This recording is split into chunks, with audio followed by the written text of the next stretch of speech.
Екібастұз қаласы білім бөліміне қарасты өңірімізде 41 мектеп болса, соның 16-сы ауылдық елді мекендерде орналасқан. Тағы бірі жекеменшік. 16 мектепте білім мемлекеттік тілде, 4-інде орыс тілінде беріледі. Жалпы 41 мектепте 22.309 бала білім алады екен.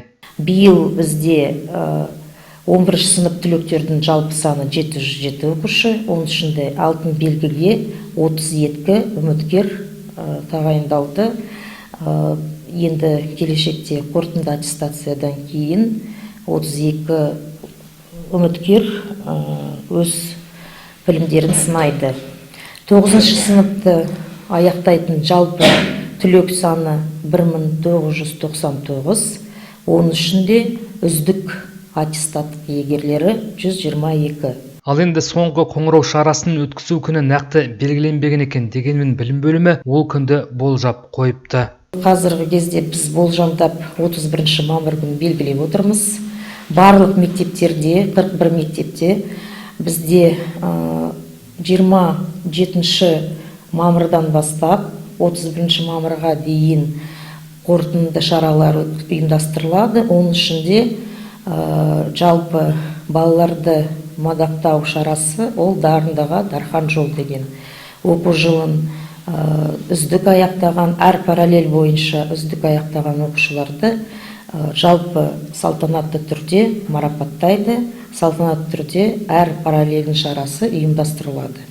Айта кететіні 5, 6, 7, 8 және 10-шы сынып оқушылары аралық емтихандарды тапсырмайды. Тек 9-шы мен 11-шы сыныптардың оқушылары ғана қорытынды емтихандар тапсырады. Оның өткізу күндері белгіленген. Сонымен бірге 11-шы сыныпта аяқтағалы отырған түлектер жоғарғы оқу орындарына түсу мақсатында ұлттық бірыңғай тест тапсыратыны белгілі. Оны тапсыруға 77 түлектің 610 ғана тілек білдіріпті. Бұл сынақты шілденің 1-іне дейін өтулері керек. Және ұбт тапсыратын орнын, күнін, уақытын түлек өзі таңдайды. Биылғы бір ерекшелік ұлттық бірыңғай тестілеу тапсыру тілін таңдауға және таңдау пәнін өзгертуге мүмкіндік берілген. Бұрын бізде болды қазақ мектебі тек қана қазақ тілінде тапсырады, орыс мектебінде оқыған орыс тілінде.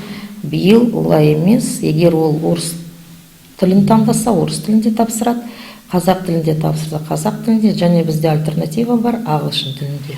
Сонымен бірге ата-аналар тарапынан қандайды бір іс-шаралар өткізуге тыйым салынбақ. Енді бізде қазір ондай әдет бар, ата-аналарда 4-ші сыныпта аяқтаса, 9-ші сыныпта аяқтаса, 11-ші сыныпта аяқтаса, салтанатты түрде мектепте ғана шара ұйымдастырылады. Ол шағын концерт, содан кейін марапаттау, ешқандай ақша жинау, ата-аналардан ақша жинау мәселесі қатаң қарастырылады.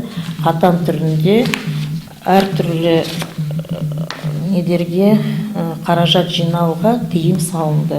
Ал енді жазғы демалыс уақытын толтыруға келсек, 35 мектепте мектеп жанындағы лагерлер құрылады деп болжануда. Бірақ оның өзі тек бір маусым ғана жұмыс істейді. Оны қаламыздың бас мұғалімі алдағы жылыту маусымына дайындық жұмыстарымен байланыстырды. Жалпы бүкіл қала мектебі, енді ол біздің өзіміздің бізге қарайтын 21 мектеп, оның ішінде тағы 3 мектеп бізде Зерде бар, 1-ші лицей бар, содан кейін Омпли бар да. Енді барлықтарында қазір бізде осы жылы маусымнан дайындалу керек. Сондықтан ол жұмыстар бізде басталады. Міне қазір конкурстық процедура жүргізіліп жатыр. Сондықтан біз июль айында, шілде айында лагерь өткізбейміз. Бізде болады тек қана профильді площадкалар. Ал 10-шы сыныптардың 600 оқушысы еңбек жасақтарына жазылған. Олар 3 айға 200-ден бөлініп, қаланы абаттандыруға үлестерін қосатын болады. Жазғы демалыс уақытында 2-ші, 9-шы, 11-ші, 18-ші, 22-ші, 26-ші мектептерде күрделі жөндеулер өтпек. Қалған мектептерде ағымдық жөндеу жұмыстары жасалынады.